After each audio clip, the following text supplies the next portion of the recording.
Hello everyone, once again welcome back. Business communication में आज का जो टॉपिक है वो है improving communication, making it effective, how we can make communication effective and useful. This topic we will cover in today session, so let's start. Communication, business communication. Business communication is the process of passing the information and exchanging from one person to another. It is the process of sharing the information and views which are related to business practices, and that information transmitting from one person to another person. Okay, in the business organization, communication play most important role. It is a play a very significant role for the smooth functioning of the organization की functioning के लिए most important role play करता है communication नहीं होगा, proper communication नहीं होगा या कम्युनिकेशन गैप होंगे, then it will affect the productivity of the organizations. किसी भी ऑर्गेनाइजेशन की बात करें, ऑर्गेनाइजेशन की सक्सेस के लिए, फॉर द एडवांसमेंट के लिए या फिर for the achievement of the objective and the goals, there must be proper effective communication, there must be proper healthy communication. जब तक इफेक्टिव कम्युनिकेशन नहीं होगा तब तक कभी भी ऑर्गेनाइजेशन ग्रो नहीं कर सकती, और जो भी उनके जो भी विजन मिशन स्ट्रेटेजिक इंटेंट की बात करें, जैसे कि विजन मिशन ऑब्जेक्टिव गोल्स, वो अचीव नहीं कर सकते। ठीक है, तो यहाँ पे हम डिस्कस करेंगे कि भाई किस तरीके से कम्युनिकेशन को इफेक्टिव बनाना चाहिए और कम्युनिकेशन कैसे इम्प्रूव कर सकते हैं। Okay, so let's cover.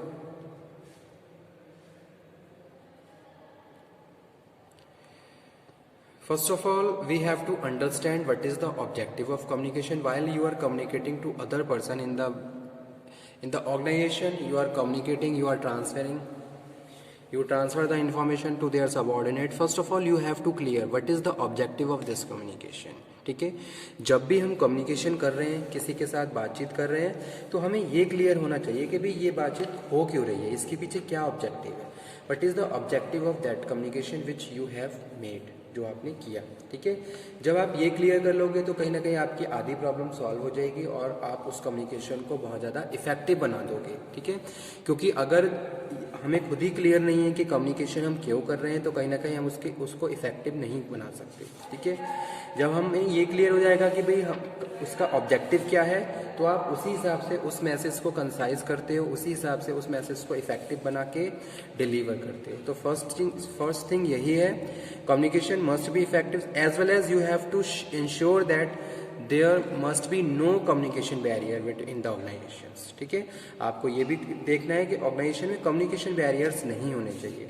अगर कम्युनिकेशन बैरियर्स आ जाते हैं तो कहीं ना कहीं कम्युनिकेशन की इफेक्टिवनेस डिक्रीज हो जाती है और कहीं ना कहीं बहुत सारी मिसअंडरस्टैंडिंग और कॉन्फ्लिक्ट और डिस्प्यूट अराइज हो जाते हैं just because of the communication gap. So you have to ensure that there should be no communication barrier in the organizations. So that's why according to this, the following suggestions can be given to remove communication barrier. First one है orientation to employees.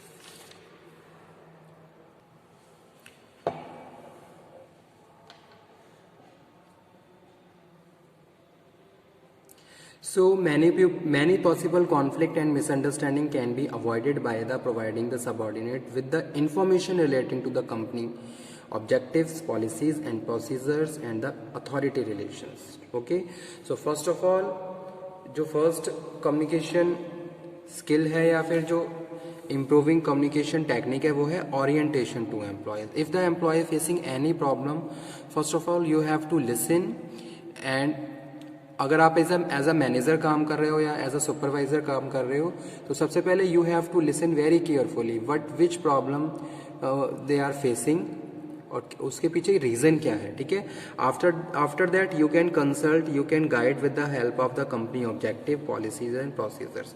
उसको communicate करके आप उनकी problem को दूर कर सकते हो। An employee who is familiar about the company working environment is able to better appreciate problem of other people in the organizations. ठीक है, एक बार अगर कोई भी बंदा या कोई भी एम्प्लॉय ऑर्गेनाइजेशन से अवेयर हो गया है, ऑर्गेनाइजेशन के रूल्स एंड रेगुलेशंस उसको प्रॉपरली पता है, तो वो उन प्रॉब्लम को खुद से ही रिजॉल्व कर सकता है या उन प्रॉब्लम को खुद खुद से ही सॉर्ट आउट कर सकता है। ठीक है, तो सबसे पहला पॉइंट यही है, ओरिएंटेशन टू एम्प्लॉयज़। एम्प्लॉयज़ को क्या करना है, हमें ये कम्युनिकेट करना है, उनको बताना है, उनको अवेयर करना है ऑर्गेनाइजेशन से।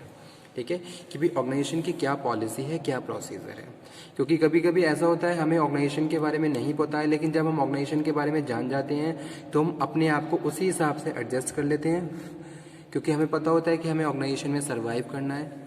तो फर्स्ट पॉइंट यही है, ओरिएंटेशन ऑफ एम्प्लॉयज़। एम्प्लॉय का ओरिएंटेशन होना चाहिए, उनको टाइम टू टाइम हमें कम्युनिकेट करना है। सेकंड वन है developing proper interpersonal relations. Business or any other cooperative activity require joint effort of accomplishing its goals. आप कोई भी गोल अचीव करना चाहते हो तो आपको म्यूचुअल ट्रस्ट वहाँ पे मेंटेन करना होगा और जॉइंट यानी कि जॉइंट कॉपरेशन देना होगा। ठीक है, ऐसा नहीं है वर्कर्स ही काम कर रहे हैं, you have to initiate also. आपको भी क्या करना है, अगर आप एज अ मैनेजर भी काम कर रहे हो, एज अ लीडर काम कर रहे हो, तो आपको भी अपने पर्सनल एफर्ट्स यूज़ करने हैं ताकि इंटरपर्सनल रिलेशंस को हेल्दी कर सको। तो developing proper interpersonal relation also very important for the effective communication.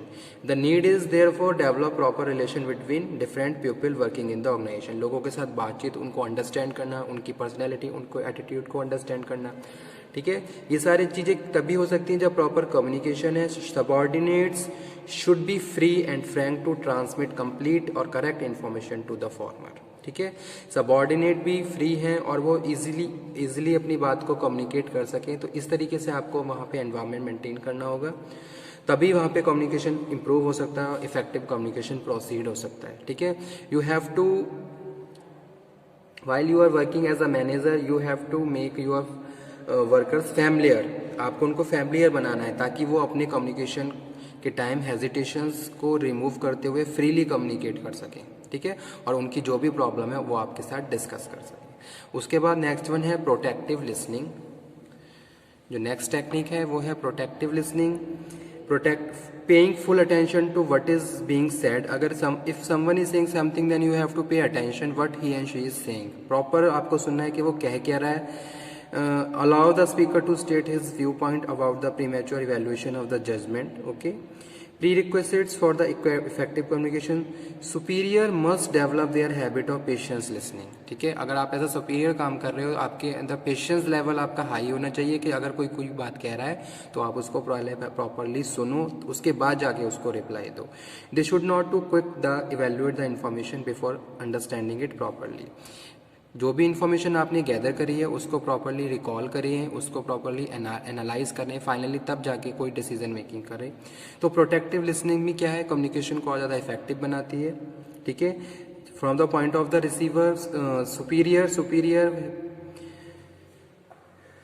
listener try to understand the viewpoint of the communicator without prejudging, approving and disapproving what he says। after that next one है using proper language।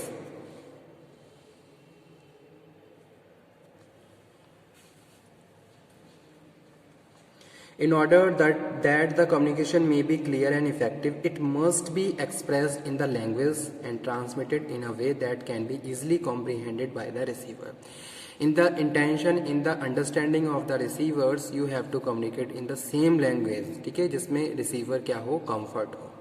ऐसा नहीं है कि आप अपनी competency या अपनी expertness को दिखाने के लिए आप डिफरेंट लैंग्वेज में कम्युनिकेट कर रहे हो, इट डजेंट मैटर रिसीवर उसको समझ रहा है या नहीं समझ रहा है। तो आपको ये भी चीज़ ध्यान में रखनी है, जब भी आप कम्युनिकेशन कर रहे हो, कम्युनिकेशन तभी इफेक्टिव होगा जब रिसीवर उसको समझ पा रहा है। तो आपको प्रॉपर लैंग्वेज यूज़ करनी है। Use technical terms should be minimize. Technical terms को कम से कम मिनिमाइज यूज़ करें, उसको मिनिमाइज करके रखें ताकि कोई भी कंफ्यूजन ना हो, मिसअंडरस्टैंडिंग ना हो। Communication is not accepted if it is not properly understood. Where symbolic meaning are more potent than their real meaning, words should be used with some explanation। ठीक है, जैसे अगर आप कोई इमेज भी दिखा रहे हो तो साथ के साथ उससे कनेक्टेड वर्ड भी वहाँ लिखा हुआ होना चाहिए ताकि रिसीवर उसको ईजिली अंडरस्टैंड कर ले। तो प्रॉपर लैंग्वेज होनी चाहिए। उसके बाद है communication through action, deeds.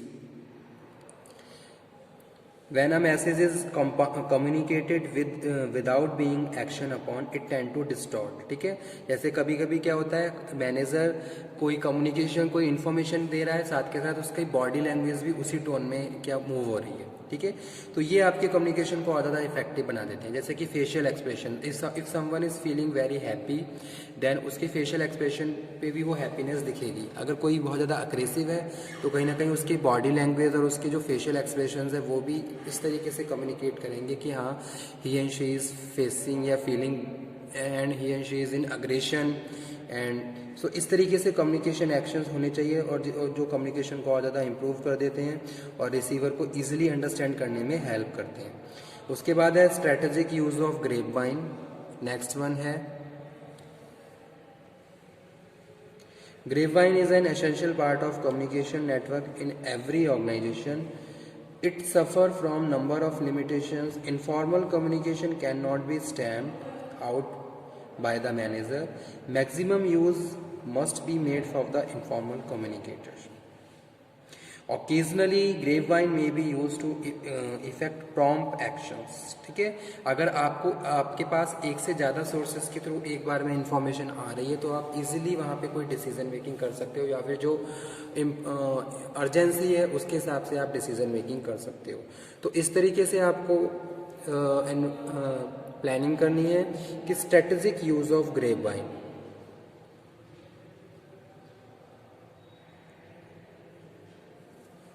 So strategic use of grapevine will go a long way in improving effectiveness of communication. जैसे कि एक मैनेजर है, मैनेजर क्या कर रहा है, सुपरवाइजर के थ्रू इन्फॉर्मेशन ले रहा है, उसके साथ साथ कुछ अदर सोर्सेज के थ्रू भी उसके पास इन्फॉर्मेशन आ रही है.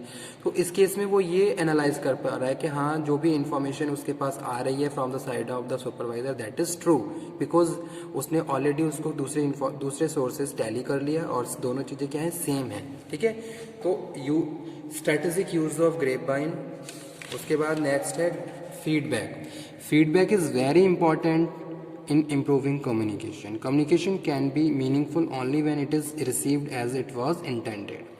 The simplest way to ensure that communication has resulted in mutual understandings to observe behavior of the subordinate and notice how his action conform to the requirement of the message. ठीक है, तो feedback communication को और ज़्यादा effective बना देता है. ठीक है, अगर रिसीवर के ऑडियंस की अगर आप कोई भी प्रेजेंटेशन दे रहे हो और ऑडियंस की साइड से अगर आपको फीडबैक मिल रहा है तो कहीं ना कहीं आप टाइम टू टाइम मोटिवेट रहेंगे. ठीक है, और कहीं ना कहीं वो मोटिवेशन आपको और ज़्यादा आपकी परफॉर्मेंस को और ज़्यादा इंप्रूव कर देगा. इसी तरीके से कम्युनिकेशन में होता है, जब रिसीवर के साइड से फीडबैक मिल जाता है तो आपको आपके मैसेज का पूरा आपका जो भी ऑब्जेक्टिव है आपको वो कंप्लीट लगता है और उसी के हिसाब से अगेन फिर आप उस कम्युनिकेशन को कंटिन्यू रखते हो.